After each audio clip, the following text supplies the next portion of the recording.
पूर्ण करा. संचालकाची काढू दे, नवीन संचालक आहेत.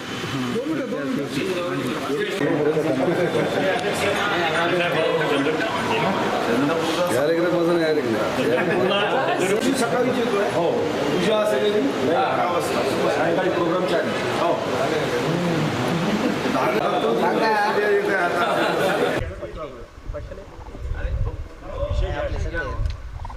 इतक्या ब्लॅक मध्ये नसतात तेवढं.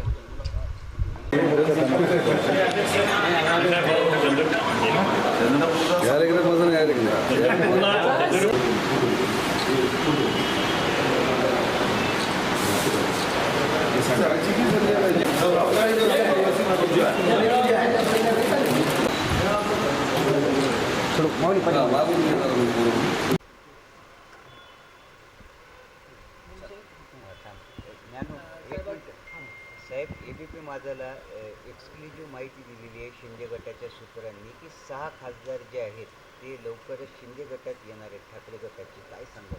नाही, याच्यावर मी काही प्रतिक्रिया देणं योग्य नाही. हा शिवसेनेचा अंतर्गत मामला आहे. एकनाथ शिंदेंची शिवसेना ही ओरिजिनल शिवसेना आहे हे निवडणुकीत लोकांनी सिद्ध केलं आहे आणि कोर्टानेही सिद्ध केलं आहे. आता ओरिजिनल शिवसेनेमध्ये जर उद्धव बाळासाहेब ठाकरेंच्या शिवसेनेचे खासदार ही स्वर्गीय हिंदू हृदय सम्राट बाळासाहेब ठाकरेंची ओरिजिनल शिवसेना आहे हे समजून सहकार्याचा हात पुढे करत असेल तर लोकशाहीमध्ये याला कसं थांबवता येईल? शेवटी बहुमताने निर्णय होतो. एक व्यक्ती पार्टीला धरून बांधून पुढे निघू शकत नाही. त्या पक्षामध्ये असणाऱ्या असंख्य अनंत आणि बहुमत असणाऱ्या कार्यकर्त्यांचं लोकप्रतिनिधींचं जे मत असेल ते मत प्रत्येकाने मान्य केलं पाहिजे. ऑपरेशन लोटस प्रमाणे शिंदे सेनेने सुद्धा आता ऑपरेशन टायगर असं नाव याला दिलेलं आहे. त्याचं ते फळ म्हणत नाही, ऑपरेशन टायगर असं नाव शिंदे हे साहेबांनी काही दिलं नाही, हे तुम्हीच दिलं. आणि साधारणतः शिवसेना म्हटलं की आपण त्याला समानार्थी शब्द टायगर म्हणतो, म्हणून मग ऑपरेशन टायगर हे चॅनलच्या लोकांनी दिलं. असं काही शब्द देऊन अशा पद्धतीचा उपक्रम किंवा अशा पद्धतीने संपर्क संवाद आणि खासदारांना आपल्या बाजूनी करण्याचा प्रयत्न कधीच होत नाही. ऑपरेशन टायगर शिवसेनेचा समानार्थी शब्द आहे.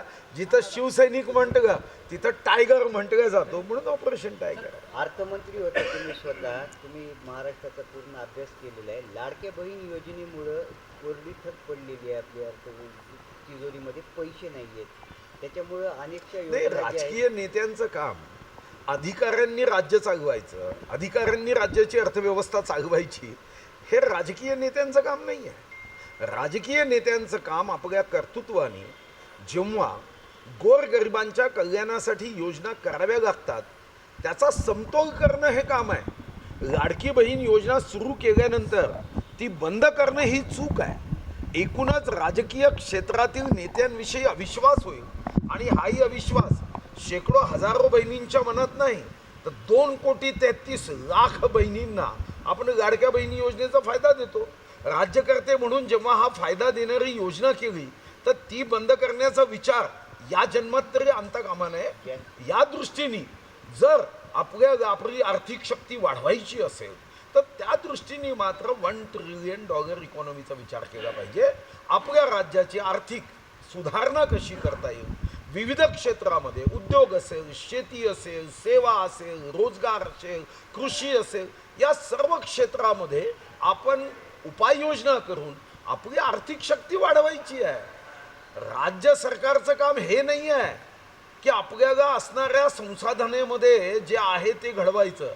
संसाधनं वाढवण्याच्या दृष्टीने नियोजन करणं त्यासाठी आवश्यक असेल तर फक्त आर्थिक स्थिती सुधारण्यासाठी दर आठवड्याला मंत्रिमंडळाची एक स्वतंत्र बैठक घेणं, त्या विभागाच्या मंत्र्यांनी आपापल्या विभागाची आर्थिक शक्ती कशी वाढवता येईल याचा प्रयत्न करणं म्हणजे सरकार आहे. नाहीतर मग तर काय अधिकारी सुद्धा आपापल्या पद्धतीने काम करू शकते. म्हणून हा गैरसमज काढून टाका. लाडकी बहीण योजना कोणीही बंद करू शकत नाही. जानेवारीमध्ये 5 लाख जे 65 वर्षावरील महिला होत्या त्यांचे देखील टक्का कमी झालेला आहे. नाही, हे समजलं नाही मला. लाडक्या बहीण योजनेमध्ये नाही, लाडक्या बहिणीची जी मर्यादा आहे ती 21 ते 65 आहे.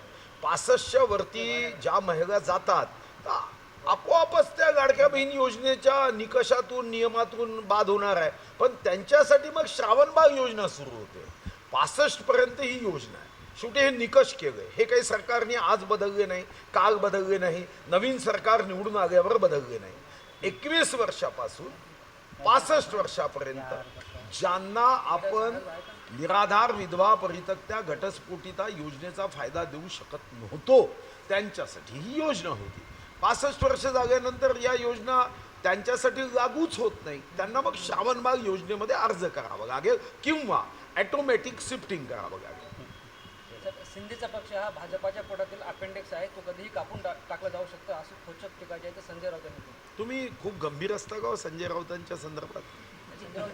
नाही, मी तुम्हाला विनंती करतो आहे की हा राज्य पुरोगामी आहे, हे छत्रपती शिवाजी महाराजांचं.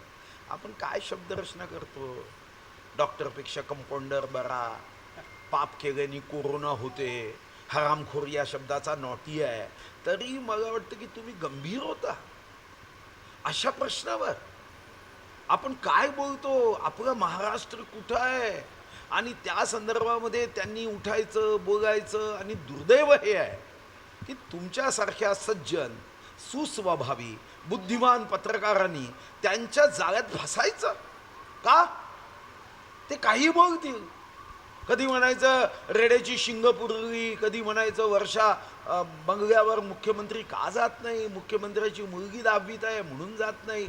आणि तुम्हाला त्या चॅनल्सवर त्या बातम्या दाखवायच्या. माझी तर विनंती आहे, कधीतरी तुम्ही तुमची एक संघटना करा आणि ठरवा की महाराष्ट्राचं सामान्य ज्ञान आम्ही बिघडवणार नाही.